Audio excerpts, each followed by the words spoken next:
J'ai profité de Recréer dans le fait que Recréer m'a permis d'expurger un certain nombre de choses qui étaient enfouies. Le fait à la fois de pouvoir dire ce qui m'était arrivé, de pouvoir me nommer, d'avoir quelque part une tribune, même si j'ai été extrêmement maladroite, m'a forcé à remettre des mots et donc à cicatriser très certainement des plaies qui étaient encore assez vives. Ça c'était le premier point. Deuxième point, c'était vraiment que Recréer m'a permis de me dire, mais finalement pour éviter à d'autres d'arriver dans cette situation, que faut-il faire?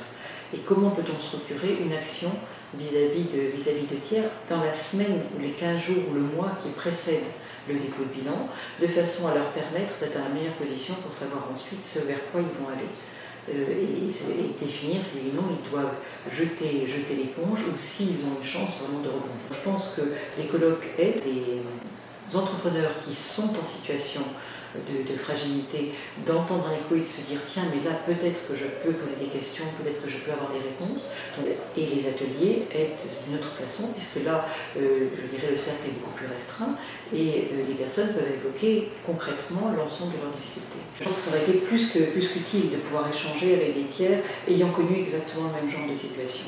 Parce que je pense que le fait de nommer chaque chose comme je les vivais, aurait été extrêmement utile, alors que je l'ai nommé, mais d'une façon différente par rapport aux différents interlocuteurs extérieurs qui étaient là.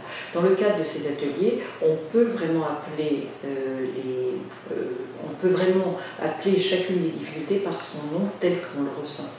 Et je crois que c'est un élément important. Donc c'est vrai que j'aurais aimé connaître Recréer à ce moment-là, j'aurais aimé avoir compris surtout à quel point le fait d'échanger pouvait décharger d'un poids énorme qui était sur le cœur et sur les épaules.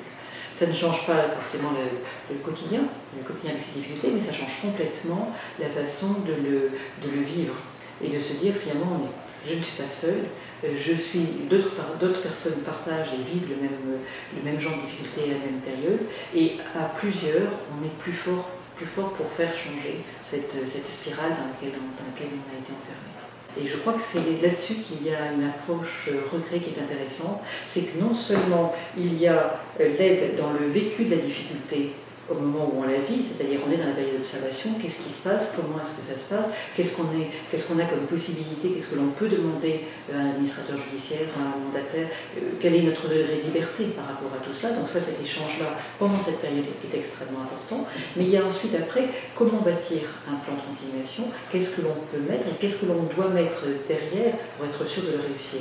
Et de ne pas avoir, je dirais, le sentiment d'être isolé, de construire quelque chose qui serait trop fragile.